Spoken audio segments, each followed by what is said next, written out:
Good evening dear students. आज की class में हम लोग डिस्कस करेंगे रिसर्च मेथोडोलॉजी का नया topic that is data collection.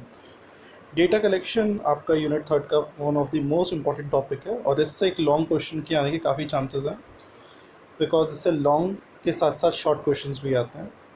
तो what is data collection? Data collection means आपको कोई भी इंफॉर्मेशन चाहिए होती है, तो उस इंफॉर्मेशन को की एक्यूरेसी जानने के लिए, किसी ऑब्जेक्टिव को फुलफ़िल करने के लिए, किसी काम को करने के लिए आपको उससे रिलेटेड डेटा चाहिए होता है। फॉर एग्ज़ाम्पल, आप काम करना चाहते हैं एसबीआई म्यूचुअल फंड्स पे, तो एसबीआई म्यूचुअल फंड्स को अगर आपको स्टडी करना है तो उसके लिए आपको एसबीआई म्यूचुअल फंड से रिलेटेड डेटा चाहिए होंगे।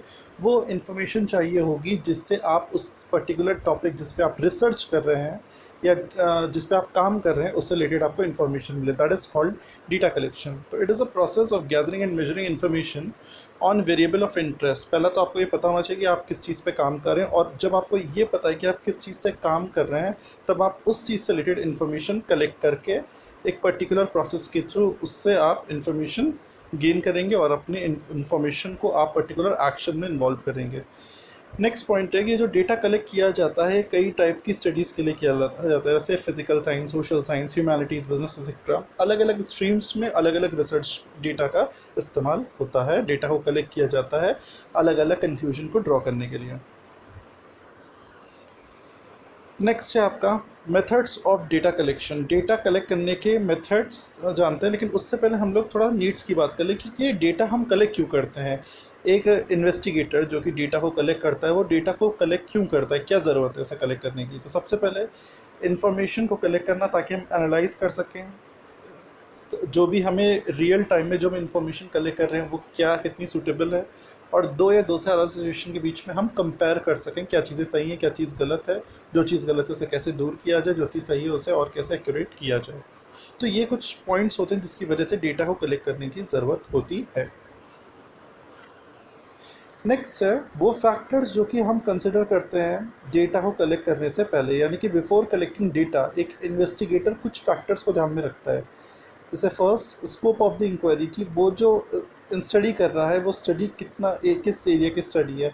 फॉर एग्जांपल मैंने कहा कि एसबीआई म्यूचुअल फंड का एग्जांपल लिया, तो SBI mutual fund all over India कैसे वर्क कर रहा है, बाकी म्यूचुअल फंड कंपनी से उसकी पोजीशन कैसी है। तो एक अपने आप में बहुत बड़ा टॉपिक है।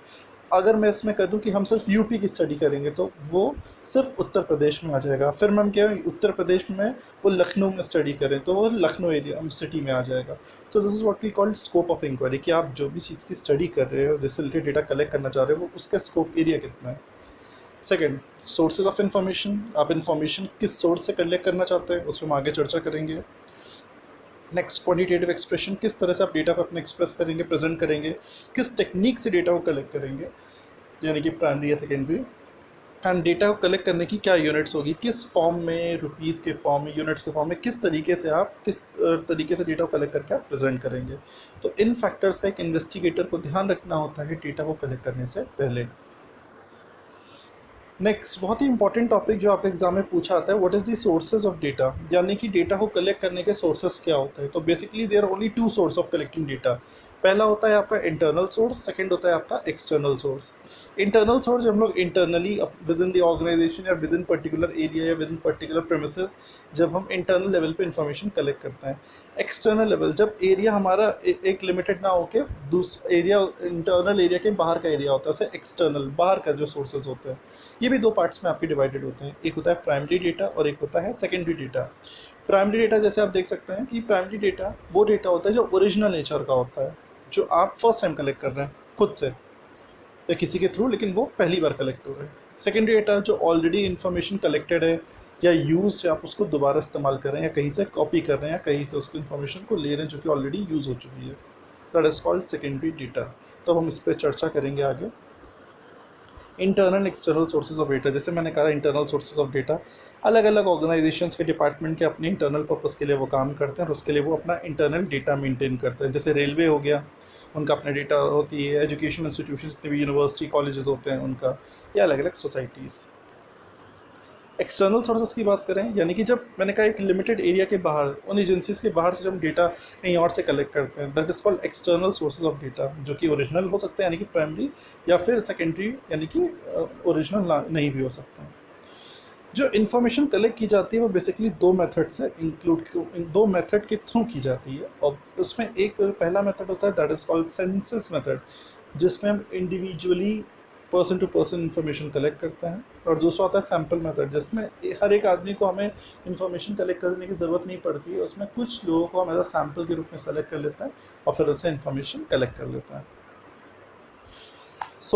जो हमारा टॉपिक है उसमें ये क्वेश्चन बहुत ज़्यादा है, primary data and secondary data. अब हमारा नेक्स्ट टॉपिक है व्हाट इज़ प्राइमरी डेटा, यानी कि जो एक्सटर्नल सोर्स का पहला टाइप है प्राइमरी डेटा, वो क्या होता है। जैसे मैंने पहले ही बताया आपको, ये फर्स्ट टाइम कलेक्ट होता है, ये रियल नेचर का होता है क्योंकि रिसर्चर इन्वेस्टिगेटर से खुद से कलेक्ट कर रहा है और इसे खुद से डेटा का इस्तेमाल कर रहा है फर्स्ट टाइम। और ये जो डेटा है उसका ओरिजिनेशन होता है, ये रिसर्च प्रॉब्लम में बहुत ही इंपॉर्टेंट रोल प्ले करता है, यानी कि इसके थ्रू हमें जो भी प्रॉब्लम होती है उस प्रॉब्लम को सॉल्व करने में काफ़ी यूज़फुल होता है प्राइमरी डेटा। प्राइमरी डेटा को कलेक्ट करने के कई मेथड्स होते हैं। जैसे पहला मेथड है इसका फोकस ग्रुप्स। फोकस ग्रुप का मतलब होता है कि हमें पता होना चाहिए कि हम डेटा जो ले रहे हैं वो डेटा जिस शख्स से ले रहे हैं, जिस जगह से ले रहे हैं, जिस एरिया से ले रहे हैं, वो एरिया उससे रिलेटेड है कि नहीं। जैसे मैंने SBI म्यूचुअल फंड का एग्जांपल लिया, तो म्यूचुअल फंड में जो म्यूचुअल फंड के इन्वेस्टर्स हैं या उन जो म्यूचुअल फंड में काम करते हैं हमारे लिए, वो हमारे फोकस ग्रुप होंगे। कोई 3 साल का बच्चा या 60 साल के बुजुर्ग वो इंक्लूडेड नहीं होंगे, because they are not related to that study. तो फोकस ग्रुप में वो लोग को हम कुछ पर्टिकुलर ग्रुप्स को या लोगों को सेलेक्ट करते हैं जो कि हमारी स्टडी से रिलेटेड होते हैं। ऑब्जर्वेशन, जो भी रिस्पोंडेंट होता है, यानी कि जो एक इंसान जो हमें इंफॉर्मेशन दे रहा है, अगर मैं इन्वेस्टिगेटर हूँ, मैं किसी इंसान से इंफॉर्मेशन ले रहा हूँ, तो उस इंसान को ऑब्ज़र्व किया जाता है कि वो इन्फॉर्मेशन किस तरह से दे रहा है, क्या इंटरेस्ट लेके दे रहा है, पॉजिटिवली दे रहा है, नेगेटिवली दे रहा है, नहीं देना चाह रहा है। तो ऑब्जर्वेशन के थ्रू हम कई बार डेटा को एनालाइज करते हैं और कलेक्ट करते हैं। नेक्स्ट, नॉन पर्सनल सर्वे, जब हम डायरेक्टली कांटेक्ट ना करके इनडायरेक्टली करते हैं, लाइक साइट के थ्रू, टेलीफोन करके, मेल के थ्रू। मेल आजकल बहुत कॉमन हो गया है। फैक्स के थ्रू भी कई बार पहले के ज़माने में किया जाता है, अब कम किया जाता है। कंप्यूटर के थ्रू, पैनल के थ्रू। तब जो इसे कहते हैं नॉन पर्सनल सर्वे, जब हम लोग डायरेक्टली इसमें इन्वॉल्व नहीं होते, इनडायरेक्टली किसी सोर्स के थ्रू करते हैं। पर्सनल इंटरव्यू सर्वे, डायरेक्टली हम कहीं ना कहीं पर्सनली जो भी शख्स है, जो भी बंदा है, उससे बात कर रहे हैं और डेटा कलेक्ट कर रहे हैं। ऑफिशियल रिकॉर्ड्स, इंटरनल डॉक्यूमेंट सर्वे रिसर्च, ऑफिशियल रिकॉर्ड्स होते हैं अलग अलग के, जैसे CBSE का फॉर एग्जांपल अपना ऑफिशियल रिकॉर्ड है, लखनऊ यूनिवर्सिटी का अपना ऑफिशियल रिकॉर्ड है। तो ऑफिशियल रिकॉर्ड्स के थ्रू भी कई बार जो कि डेटा सेव होता है उसका भी हम यूज़ कर लेते हैं, और जो ऑफिशियली उस पर्पज़ के लिए रखा हुआ है उसके थ्रू भी हम लोग डेटा ले सकते हैं, अगर वो डेटा कई बार ओरिजिनल नेचर का होता है तो। नेक्स्ट, जो ये प्राइमरी डेटा है इसके मेथड्स क्या होते हैं कलेक्शन के, वेरी इंपॉर्टेंट टॉपिक। सबसे पहला डायरेक्ट पर्सनल इन्वेस्टिगेशन। जैसे आपको डायग्राम से समझ में आ रहा है कि इस मेथड में जो इन्वेस्टिगेटर होता है वो पर्सनली उस शख्स के पास जाता है, उससे मिलता है और ऑन द स्पॉट उसी समय इंफॉर्मेशन कलेक्ट करता है, डेटा कलेक्ट करता है, जो भी चीज़ को जाननी होती है। अपनी बात को बहुत ही प्यार से, बिना किसी पक्षपात के, सारी चीज़ों को समझा के प्रॉपर लैंग्वेज में वो उस चीज़ को क्वेश्चन पूछता है रिस्पोंडेंट से, और रिस्पोंडेंट उसको उस चीज़ का जवाब देता है। Second, indirect oral investigation. इसमें जब कई बार ऐसा होता है, ज़रूरी नहीं है कि इन्वेस्टिगेटर हमेशा वहाँ पे प्रेजेंट हो, तो वो अपने बिहाफ में किसी दूसरे शख्स को वो काम दे देता है और दूसरा शख्स इन्वेस्टिगेटर के बिहाफ पे ऑथराइज होकर वो सारे इन्वेस्टिगेशन का काम करता है, रिस्पोंडेंट से इंफॉर्मेशन कलेक्ट करता है।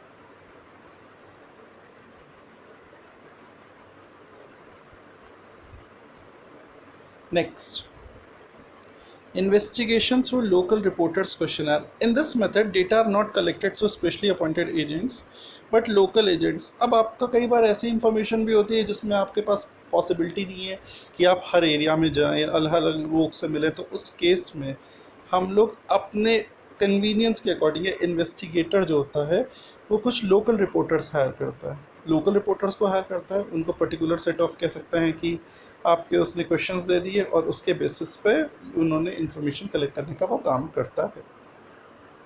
Next, investigation through mailed questionnaire. आज के टाइम का ये one of the most quite popular method है।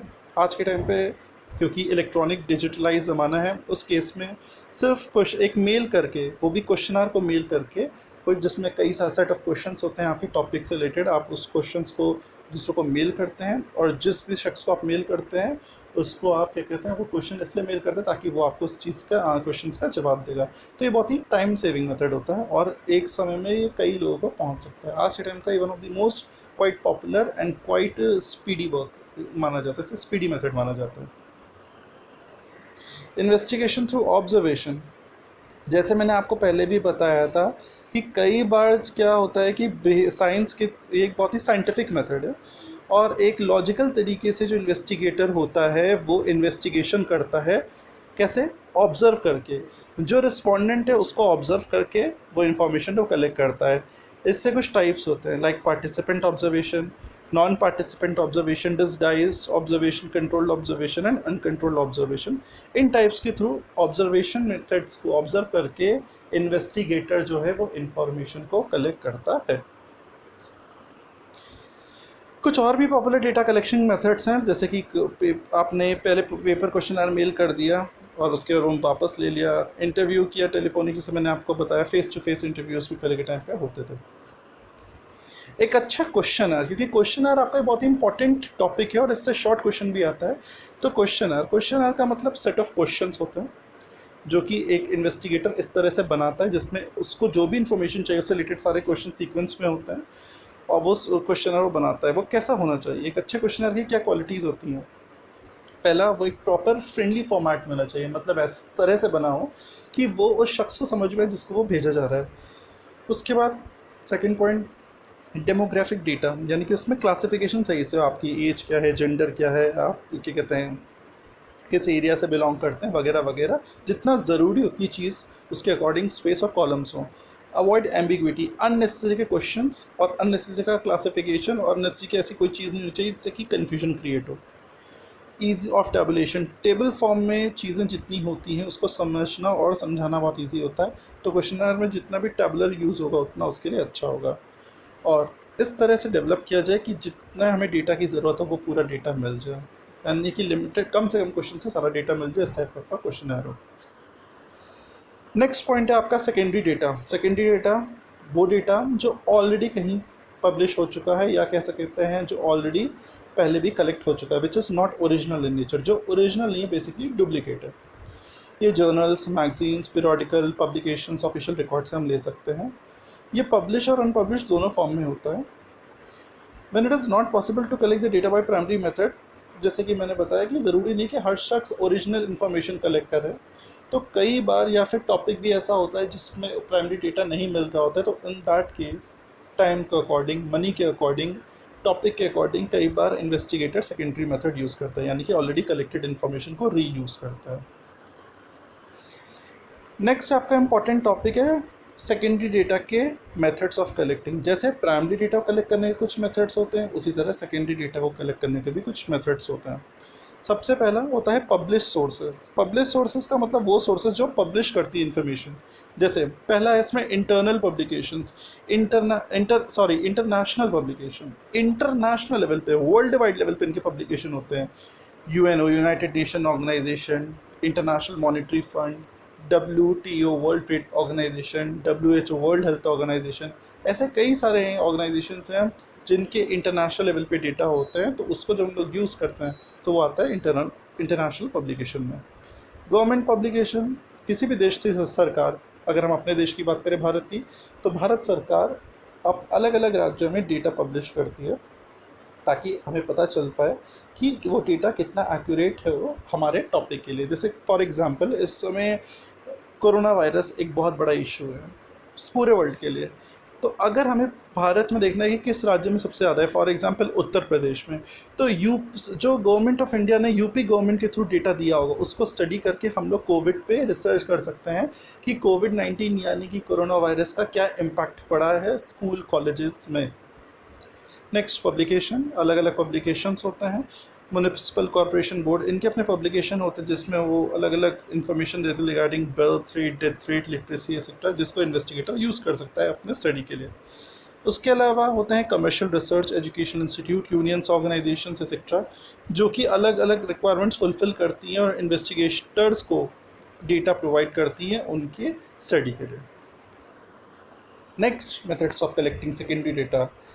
अनपब्लिश सोर्सेज का एक और नेक्स्ट इम्पॉर्टेंट मेथड होता है कि वो सोर्सेज जो कि इंफॉर्मेशन पब्लिश नहीं करते हैं। कुछ ऐसे केसेस भी होते हैं जिसमें इंक्वायरी इस तरीके से की जाती है कि हमें डेटा नहीं मिलता है, बट एक पर्टिकुलर कह सकते हैं कि कुछ रीजंस होते हैं जिसकी वजह से हमें डेटा नहीं मिल पाता है। तो जैसे कि इसमें लिखा है, ड्यू टू सम रीजंस और other findings they are not publish, they are preserved either by the individual और सोसाइटी। यानी कि ऐसा नहीं कि डेटा है नहीं, बट वो डेटा पब्लिश नहीं होता है, तो उसके लिए इन्वेस्टिगेटर को हम सेकेंडरी डेटा यूज़ करना पड़ता है, which is not published in nature. Next है आपका पब्लिश्ड जो प्राइमरी और सेकेंडरी डेटा हमने बात की, उसमें क्या एक सिंपल सा सोर्सेस हैं। जैसे ये था बता रहे हैं कि data original research, diaries, journal, speeches, autobiographies, memories, government documents, ये सब प्राइमरी डेटा से कलेक्ट होते हैं। सेकेंडरी डेटा में इंसाइक्लोपीडियाज, क्रोनोलॉजीज, बायोग्राफीज, मोनोग्राफ्स, एब्स्ट्रैक्ट, ये कुछ और बताए गए हैं sources apart from that. Exam में नेक्स्ट ये जो टॉपिक है इससे रिलेटेड बहुत इंपॉर्टेंट क्वेश्चन आता है कि प्राइमरी और सेकेंडरी डेटा में अंतर क्या होता है। तो जैसे मैंने आपको बताया, पहला अंतर तो आप लोग मीनिंग ही बता देंगे, ठीक है ना, कि ये ओरिजिनल नेचर का होता है, सेकेंडरी वो ये ओरिजिनल नेचर का नहीं होता है, ऑलरेडी यूज इन्फॉर्मेशन होती है इसमें। ये रियल डेटा होता है, रियल टाइम डेटा, ये पुराने किसी डेटा पे सेकेंडरी डेटा बेस्ड होता है। प्राइमरी डेटा में सोर्सेज जो होते हैं वो श्योर होते हैं, बट सेकेंडरी में सोर्सेज की श्योरिटी नहीं होती है। प्राइमरी डेटा में खर्चा काफ़ी होता है, समय भी लगता है, इसलिए टाइम एंड कॉस्ट मनी दोनों कंज्यूमिंग प्रोसेस है इसमें, क्योंकि ऑलरेडी आप डेटा यूज़ कर रहे हैं तो आपको ज़्यादा मशक्क़त करने की ज़रूरत नहीं, इसलिए पैसे और टाइम आपके दोनों बच जाते हैं।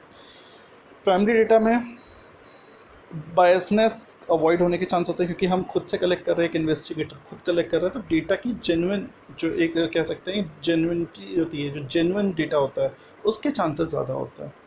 बट सेकेंडरी में क्योंकि वो ऑलरेडी किसी ने कलेक्ट किया, आप उसकी इन्फॉर्मेशन को दोबारा यूज़ कर रहे हैं, तो आप बायसनेस को लेके उसकी एक्यूरेसी की बायसनेस कम है की ज़्यादा, उस पर आप क्वेश्चन नहीं कर सकते हैं। प्राइमरी डेटा की फ्लेक्सिबिलिटी ज़्यादा होती है क्योंकि आपने खुद कलेक्ट किया है, बट सेकेंडरी डेटा की इसमें फ्लेक्सिबिलिटी कम होती है, बिकॉज यू डोंट नो कि वो कितना कॉपीड है या उससे पहले वो किस फॉर्म में आया था।